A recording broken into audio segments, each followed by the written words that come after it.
गीता अपने 5 साल की बेटी सुमन के साथ रहती है। दोनों माँ बेटी बिल्कुल अकेले रहते हैं। दोनों का इस दुनिया में एक दूसरे के सिवा कोई भी नहीं है। गीता का जीवन बचपन से ही दुखों से घिरा हुआ है। बचपन में उसके माँ बाप चल बसे, जिसके बाद गांव वालों ने ही उसे पाल पोस कर बड़ा किया और उसकी शादी कर दी। लेकिन उसकी बुरी किस्मत ने शादी के बाद भी उसका पीछा नहीं छोड़ा। उसकी शादी के 1 साल के बाद ही उसके पति की मौत हो जाती है। पति के मरने के बाद उसके ससुराल वालों ने मनहूस बोलकर उसे और उसकी बेटी को घर से निकाल दिया। गीता के ससुराल वालों के साथ साथ पूरा गांव भी उसे मनहूस समझने लगता है। इसीलिए गांव के ज्यादातर लोग गीता से बात करना पसंद नहीं करते। वो गीता से डरते हैं कि ये मनहूस है, कहीं हमारा भी कोई नुकसान ना कर दे। गीता गीता भी अब खुद को बहुत ही बदकिस्मत और मनहूस समझने लगी है। हर समय डरी डरी सी रहती है। इतना सब कुछ बुरा होने के बाद अब गीता को कुछ भी अच्छा होने की आस नहीं है। फिर भी वो बस अपनी बेटी के लिए जी रही है। गीता जंगल से लकड़ियां लाकर घर घर बेचती है। इसी से जो भी कमाई होती है उससे वो अपना और अपनी बेटी का गुजारा करती है। और फिर ऐसे ही धीरे धीरे समय बीतने लगता है। गीता भी अपने दुख से बाहर आने लगती है। और फिर एक रोज गांव में एक बहुत ही महान संत आते हैं, जिनका प्रवचन गांव में 1 सप्ताह तक चलने वाला है। गीता भी प्रवचन का हिस्सा बनती है। गीता सुबह जल्दी उठकर जंगल जाती है। वहाँ से जल्दी जल्दी लकड़ियाँ काटकर घर घर पहुँचा देती है। फिर अपने घर के काम निपटाकर वो गुरु जी के सत्संग में चली जाती है। वहाँ पर रोज सत्संग सुनती, जिससे उसे आंतरिक सुख मिलता। गीता गुरु जी को अपनी सारी दास्तां सुनाती है, जिसके बाद गुरु जी कहते हैं, देखो बेटा, इंसान के साथ जो कुछ भी अच्छा या फिर बुरा होता है, इसमें ईश्वर की मर्जी होती है। ये सब उसी के कर्मों का फल होता है।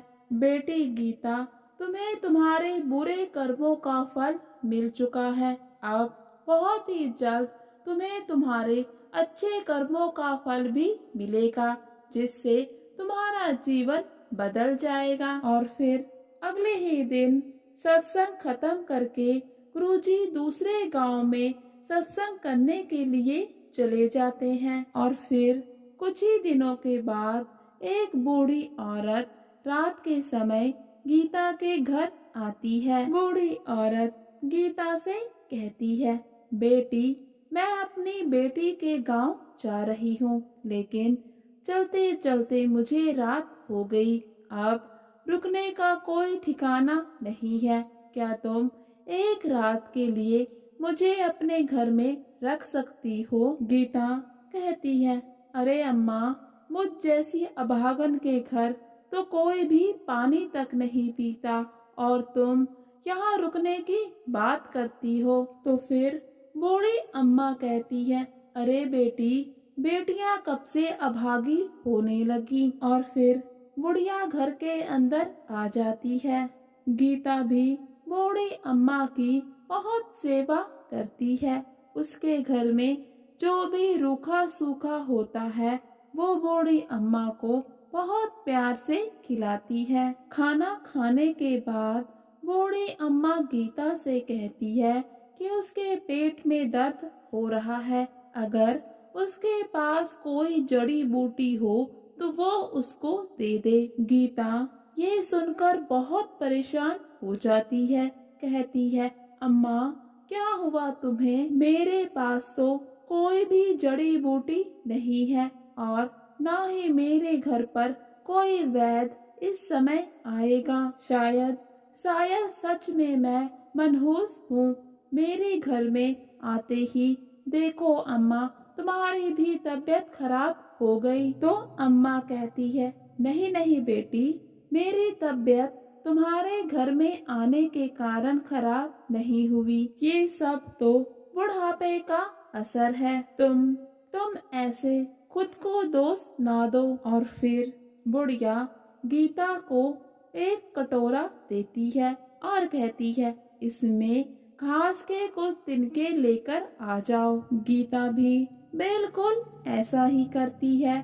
वो कटोरे में घास के तिनके रखकर ले आती है और फिर घास का एक तिनका खाने के बाद बूढ़ी अम्मा बिल्कुल ठीक हो जाती है। ये देखकर गीता बहुत ही हैरान रह जाती है कि घास का तिनका खाने से बूढ़ी अम्मा कैसे ठीक हो गई। और फिर बूढ़ी अम्मा गीता को बताती है, ये कटोरा जादुई है।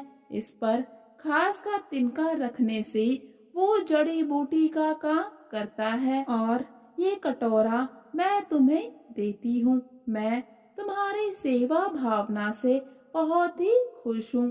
ये कटोरा अब से तुम हमेशा अपने पास ही रखना और जो भी कोई जरूरतमंद दर्द से तड़पता हुआ तुम्हारे पास आए तो तुम उसकी मदद करना।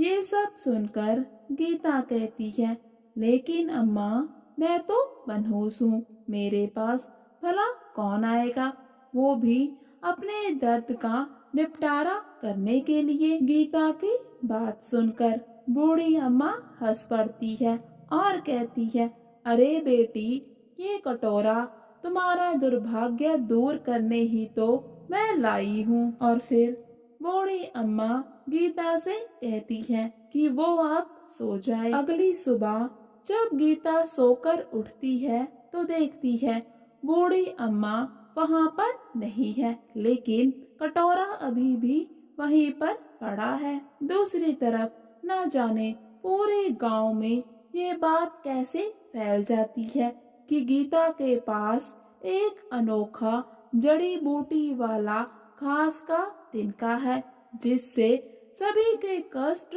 दूर हो जाते हैं। और फिर एक एक करके गांव के सभी लोग गीता के पास जड़ी बूटी लेने आने लगते हैं।